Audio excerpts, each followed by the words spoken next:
Famous astro சேனலின் ஆன்மீக ஜோதிட ஒளிபரப்பில் உங்களுக்கு இப்போ ஆன்மீக செய்தியாக வியூவர்ஸ் முருகப்பெருமானை பற்றின விஷயங்களை பகிரலாம்.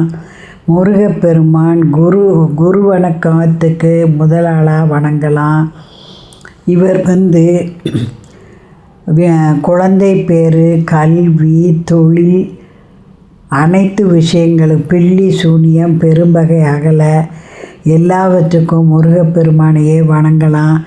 இவர் சிவனுடைய நெற்றிக்கண்ணில் இருந்து தோன்றினதுனால ஒரு சிவ அம்சம் பொருந்தினவர். மேலும் திருச்செந்தூர் 2வது படைத்தலமான திருச்செந்தூர் ஒரு குருஸ்தலமாக கருதப்படுது.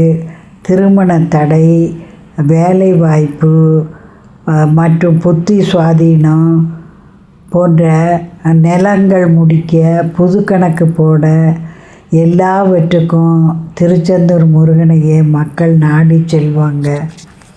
இந்த திருச்செந்தூர் கடற்கரைக்கு அருகில் ஜீவ சமாதி இருக்குது.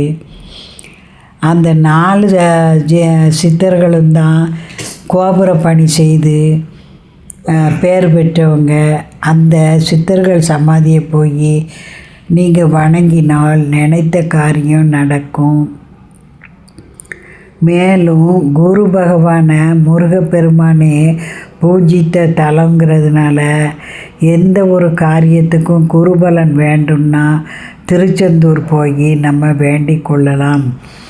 திருச்செந்தூரை சுற்றி உள்ள ஊர்களில் உள்ள மக்களெல்லாம் வெள்ளிக்கிழமைகளில், அதாவது மாத வெள்ளிக்கிழமைன்னு சொல்லி முதல் வெள்ளி அல்லது கடைசி வெள்ளிக்கு போய் முருகப்பெருமானை தரிசிப்பது வழக்கம். சிலர் வார வெள்ளிக்கிழமைக்கும் கூட முருகனை தேடி போவாங்க. திருச்செந்தூர் முருகனுக்கு உள்ள ஸ்பெஷாலிட்டி என்னன்னு கேட்டிங்கன்னா, கோயிலுக்குள்ளே முதல்ல நம்ம இறங்கி போகணும். அதாவது இறைவன்ட்டு சரணடைங்கிறத கோயில் அமைஞ்சிருக்கும் தத்துவமே காட்டும். முன்மண்டபத்திலேருந்து இறங்கி போய் தான் நாம் முருகரை காணலாம். அதே மாதிரி வணங்கி விட்டு வரும்போது மேடேறி வரணும். இதிலிருந்து என்ன தத்துவம்னா, என்னை வணங்கினால் நான் உங்களை கரையேற்றி விடுவேங்கிற தத்துவம் போல் கோயில் அமைஞ்சிருக்கு. எந்த கோயிலுக்கும் இல்லாத ஒரு பெருமை இந்த கோயில் கடற்கரைக்கு 60 அடி தூரத்திலேயே அமைஞ்சிருப்பது தான். அத்தனை சுனாமி நஷ்டங்கள் வந்த போதிலும்